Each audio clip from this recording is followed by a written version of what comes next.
ବନ୍ଧୁଗଣ, ଆପଣ କେବେ ଥରେ ଭାବିଛନ୍ତି ଯେତେବେଳେ ଆଗକୁ ଆପଣଙ୍କ ଭବିଷ୍ୟତ କ'ଣ ହେବ, ବର୍ତ୍ତମାନ କ'ଣ ଚାଲିଛି ଆଉ ବର୍ତ୍ତମାନକୁ ନେଇ ଆପଣଙ୍କ ଭବିଷ୍ୟତ କ'ଣ ହେବ?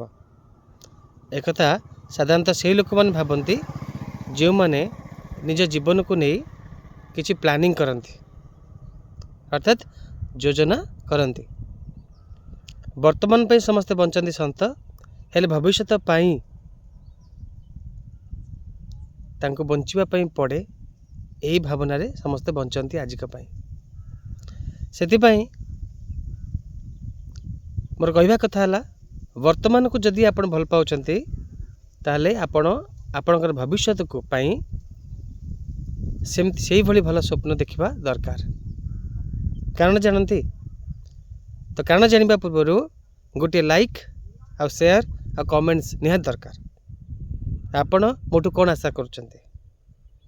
ଆହୁରି ହେଲା ଟପିକ୍ ଉପରେ କଥା ମୋର, ଯେତେବେଳେ ଆପଣ ନିଜର ଭବିଷ୍ୟତ ପାଇଁ ଚିନ୍ତା କରୁଛନ୍ତି ସେତେବେଳେ ଆସିଲା କଥା କି ମୋର ଭବିଷ୍ୟତ ମୋର ବର୍ତ୍ତମାନ ତ ଠିକ୍ ଚାଲିଛି, ଆଉ ଭବିଷ୍ୟତରେ ଯଦି ମୋର ଏଇଭଳି ସମୟ ଚାଲି ନଥାଏ ତାହେଲେ ଏଇ ବର୍ତ୍ତମାନର ସୁଯୋଗ ନେଇ ମୁଁ ଆଗାମୀ ଭବିଷ୍ୟତକୁ କେବଳ ସୁନ୍ଦର କରିପାରିବି, ତାହାର ସମ୍ପୂର୍ଣ୍ଣ ଯୋଜନା ମୁଁ କରିଛି କି ନାହିଁ।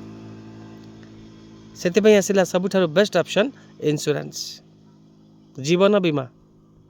ଏ ବୀମା ଏକ ଆଜି ପାଇଁ ନୁହେଁ ଆଜ୍ଞା, ଏଇଟା ଆସନ୍ତା କାଲି ପାଇଁ ଆପଣମାନେ କରିଥାନ୍ତି, ଆସନ୍ତା ଭବିଷ୍ୟତ ପାଇଁ। ଯଦି ଆଜିର ସଞ୍ଚୟ, ଆଜିର ସୁରକ୍ଷା କଥା ଆପଣ ଚିନ୍ତା କରିବେ ତାହେଲେ ଏହା ଆସନ୍ତା କାଲି ବା ଭବିଷ୍ୟତକୁ ଆପଣଙ୍କୁ ଏକ ସୁନ୍ଦର ଜୀବନଶୈଳୀ ବଞ୍ଚିବାର ସୁଯୋଗ ଦେବ। ଯଦି ଆଜି ଆପଣ ଚାକିରି କରିଛନ୍ତି, ଚାକିରିରୁ ଯଦି ପେନ୍ସନ୍ ପାଇବା ପାଇଁ ଆପଣ କିଛି ଆପଣ ପେନ୍ସନ୍ ଫଣ୍ଡକୁ ଡୋନେଟ୍ କରୁଛନ୍ତି ଆପଣଙ୍କର ସାଲାରୀ ମାଧ୍ୟମରେ, ତାହାର ଅର୍ଥ ବୁଝି ନିଅନ୍ତୁ, ଆସନ୍ତାକାଲି ଅର୍ଥାତ୍ ଯେତେବେଳେ ଆପଣ 60 ବର୍ଷ ପରେ ରିଟାୟାରମେଣ୍ଟ ହୋଇଯିବେ ସେତେବେଳେ ଆପଣ ଏହାର ସମ୍ପୂର୍ଣ୍ଣ ବେନିଫିଟ୍ ନେବେ। ଯଦି ଆପଣ 14ରୁ 15% ଆପଣଙ୍କ ଇନକମ୍ର 14ରୁ 15% ଆପଣ ଇନଭେଷ୍ଟମେଣ୍ଟ କରୁଛନ୍ତି for the future pension option, ତାହେଲେ କ'ଣ ହେଉଛି, ତାହେଲେ ଆପଣ ଗୋଟେ ସୁନ୍ଦର ପେନ୍ସନ୍ ଆମାଉଣ୍ଟ ପାଉଛନ୍ତି। ତ ସେଇଭଳି ଏକ LIC ବା ଭାରତୀୟ ଜୀବନ ବୀମା ନିଗମ ଏକ ସୁନ୍ଦର ପେନ୍ସନ୍ ଯୋଜନା ମଧ୍ୟ ଆଣିଛି, ଜାଣିଛନ୍ତି?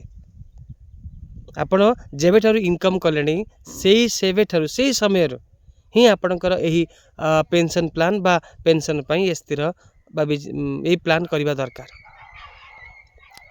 କଥା ଯାଏ, ଯଦି ଅଛି ପେନ୍ସନ୍ ନା ରହିବ ଆଉ ଟେନସନ୍।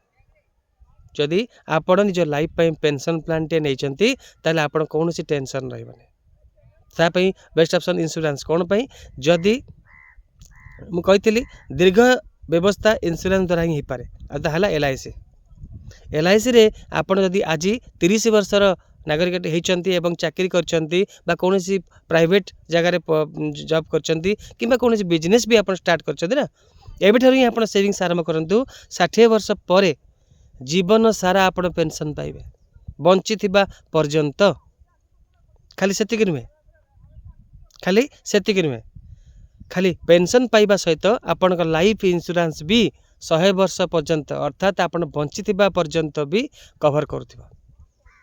ଆପଣ ତ ପେନ୍ସନ୍ ପାଇବେ ହିଁ ପାଇବେ, ତା ସହିତ ଆପଣଙ୍କ ପରେ ଆପଣଙ୍କର ବୀମା ରାଶି ଆପଣଙ୍କର ପରିବାରକୁ ଦିଆଯିବ।